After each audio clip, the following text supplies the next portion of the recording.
சிவபூசைக்கு முக்கியமானது பூவும் நீரும். அதில் பூ எடுக்கும் போது கண்டதையும் பேசிக்கிட்டோ அல்லது வேண்டாத நினைச்சுக்கிட்டோ எடுக்கக்கூடாது. அணையார் புனல் தில்லை அம்பலத்தை ஆடுகின்ற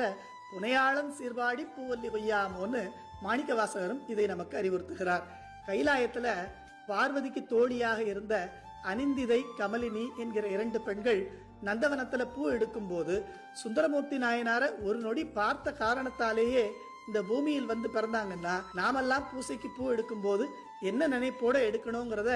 முருகநாயனார் வரலாற்றை சொல்லும் போது அவர் திருஞான சம்பந்த பெருமானின் மேலையும் அவருடைய பதிகங்களின் மேலையும் ரொம்ப ஈடுபாடு கொண்டு அவருடைய பதிகங்களை பாடியே மலர் பறித்து மாலை கட்டி இறைவனுக்கு சாத்தினார் என்னும் குறிப்பு தோன்ற பதிகம் திகழ்தரு பஞ்சாக்கரம் பயில் நாவினன் சீர் மதியம் சடையால் கலர் தொட்டு அணிபவன் யான் மகிழ்ந்து துதியம் கழல் சண்பைநாதற்கு தோழன் வந்தொண்ட நம்பொன் அதிக